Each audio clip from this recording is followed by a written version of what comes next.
Hey, so you remember that video from a few weeks ago of the museum that was forcing sexual content onto kids?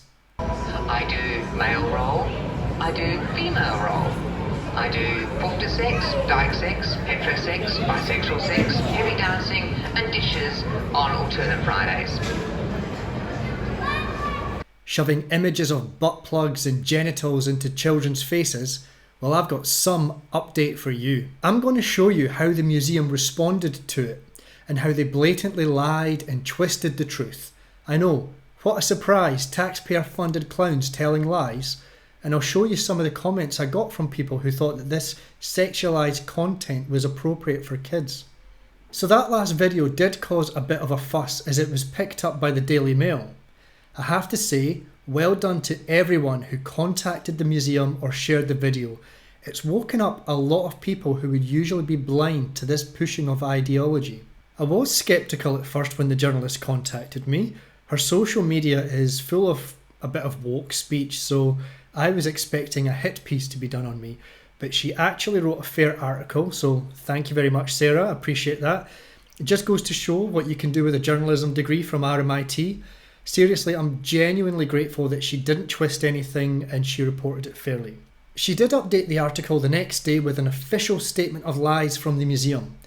This was a little disappointing as the museum made their statement and no journalist chose to go and investigate to see if what the museum had said was true or false, or even maybe to prove that what I was talking about was lies. Maybe I was the one lying. None of them went and done the investigation. This is what the museum had to say. So blah blah. The Powerhouse Museum is proud to present diverse views and stories from Sydney's queer creatives through the Absolutely Queer exhibition. The spokesperson said the exhibition was not marketed to children. At entrances to this exhibition, content information exists to assist visitors, including parents with children, navigating the museum. The signs clearly state, "This exhibition celebrates the creativity and resilience of the LG letters community. It contains swearing, sexual explicit language, nudity and religious references." Now let's look at that one specific line. At entrances to this exhibition, content information exists to assist visitors, including parents with children, navigating the museum. Is that so? Is that so? Let's have a look. So here is the footage that I took on the 21st of October. Note that there are no signs there, and when I freeze it on the archways, note that there are no signs in the other archways in the back of the footage. They may have had signs hidden away at the back or something, I just can't recall seeing any. So they made that statement, and I decided to go back for a look on the 11th of November. You'll see in this footage from that day that they have suddenly put signs in the middle of the archways. It is tiny little signs, but they have put something there. And if you thought maybe that the signs were just missing on that one day that I visited, well, I actually had gone there with my mate and his kids back in June, and that's where I first saw this adult content on full display. And here is the video I shot on that day. That was the 28th of June. Again, no signs. Lying bastards. You can also see in this video that you can come in from the main entrance, turn right, and are immediately faced with the big screen blaring out classic lines like "I do poofter sex," "I do dyke sex," "I do bisexual sex," and a load of comments about how you can just flip from being a man back to a woman and back again. So there's nothing really giving the parents the opportunity to review the content before their kids see or hear it. I mean, you even saw that in the first video I put out that showed that when I turned from the train to the exhibit, it was right there in your face with no signs. Why do they have to lie? Why not just say, hey, we messed this one up. We could have put the exhibit behind a door with a warning to the parents before they enter. I'll tell you why. Because this place is run by useless bureaucrats who are funded by the taxpayer. Lying bastards who get to piss around with about $73 million of your taxpayers' money. Note that they try to disguise just how much actually comes from the taxpayer. In the annual report, it says that total government contributions are $46.7 million for the year. government contributions. Haha, taxpayer contributions. But they're sneaky about the other contributions. Many of the other contributions come from other taxpayer-funded organisations. Do you see how the scam works? One example is the 19.67 million from Create New South Wales. Who are Create New South Wales?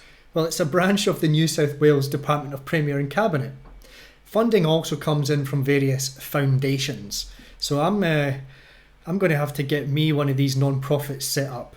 I'll get myself some sweet government grants, tax-free status, hire a couple of marketing girls to put on a quarterly event, funnel 5% to some cause so I can claim to be healing the sick and the needy, and then withdraw for myself 250 grand salary. How about that? It's one massive Ponzi scheme designed to take money from you and put it into the pockets of a load of useless paper shufflers. Aren't you angry yet? Seriously, start looking into this and you'll see how big a scam it is. If enough people knew about this, then there'd be riots in the street. There would be blood.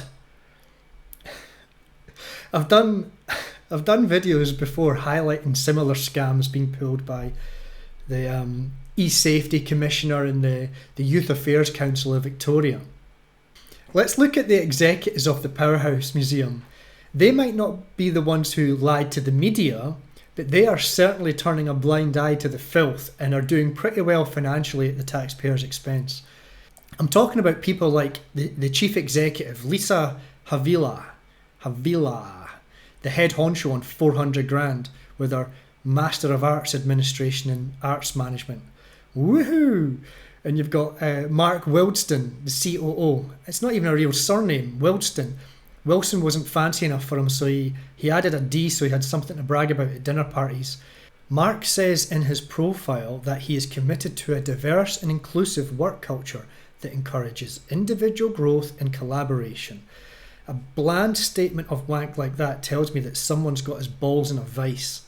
Emily McDaniel is the Director of First Nations at the museum. Director of First Nations. Yep, that looks right.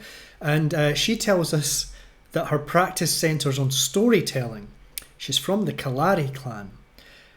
I don't doubt for 1 minute that she is a fantastic storyteller. She's got her storytelling down pat. I'm from Clan Monroe. There's probably a lot she and I could talk about. This is the full list of clowns here. If I had time, I'd do a special on each of them, with their salary bands going from 220 grand to just over 400. This actually seems a little lower than other public service executives I've seen. You can look up the annual reports for all these public organisations. If you really want to be enraged, then go and check out your local council's annual report. Because I don't think the Powerhouse Museum are actually that bad in comparison, and I do like some of what the museum puts on. This huge lie that they told the media about the signs. I mean, what are the journalists up to? They could have easily investigated that. And this covering up from the museum, it's so typical of the public sector. They will almost never admit any fault. And on the rare occasion that they do, they will definitely have been trying to cover up and get away with it first before the truth comes out. It's just blatant lies. Another major example is the current saga of I Cook Foods, which you may or may not have heard about. An incredible amount of public service employees were involved in trying to cover up a disgusting act by one taxpayer-funded clown. And instead of immediately coming out and apologising to the business owner, they tried to cover it up. They dragged this man through years of hell, even after it was uncovered that the health inspector had planted a slug on his premises. Think how many public service cowards turned a blind eye instead of speaking out. This deserves a video all on its own, and that slimy prick Brett Sutton was the one who signed off on the closure of the business, all based on the bureaucrats' lies. And of course, at the end of it all, the judge softens the verdict and says that it was just a wee mistake and there's not enough evidence to hold any public servant accountable. The government is the mob. Do you realise that? And similarly, I'm going through my own 4-year battle in dealing with Yarra City Council and what should be a really simple matter. But that's another story.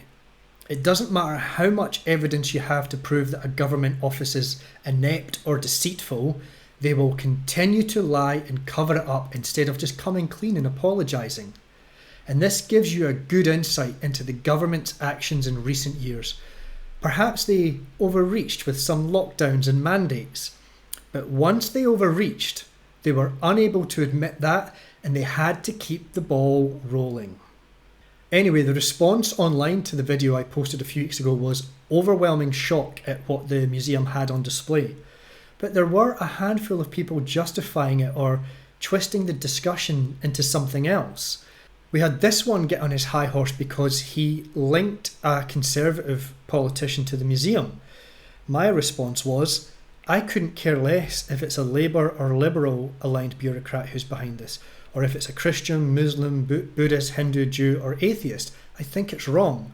It tells me a lot about you that you'd want first to sniff out which side of politics is behind it before you criticise it. This guy says that I must be a prude, yeah, because I guess when you draw the line at involving children in your fetish, then you must be prudish. Then there was another guy who simply responded to the video with the words, grow up. I had a bit of fun ripping into him, which you can read for yourself if you want. And then we had this one who retweeted me, completely reframing what I had said, but blocked me from making any comment, because that's all you can resort to when your argument is weak. Look, people, you've got to start getting angry. Challenge these public servants. They're not all bad. Plenty do want to deliver a quality service, but they get roadblocked and even threatened when they try to challenge things internally. Let me end on this small section of a larger speech that gives you an idea of how we got here and the extent of the state that we're currently in. Historically, whenever any nation has taxed its people more than 25% of their national income, initiative was destroyed and that nation was headed for economic eclipse. Well, presently, the American people are being taxed 33% of their total income. History says we'll roll forward on momentum for a little while, but we'd better get some more gas in the tank pretty quick. You see, ours is not the first by George good government to arise on the world stage. There have been several. Rome, Spain, and Greece, and China, and each enjoyed about 150 years at its zenith. That's just about our time in the New World. And then each decayed away. Not one of them was ever destroyed by anybody else's marching legions. Each rotted away, morally, socially, culturally, economically, simultaneously. You know, one of the most cruel paradoxes of history is this.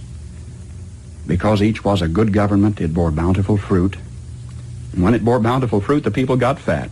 And when they got fat, they got lazy. And when they got lazy, they began to want to absolve themselves of personal responsibility and turn over to government to do for them things which traditionally they had been doing for themselves.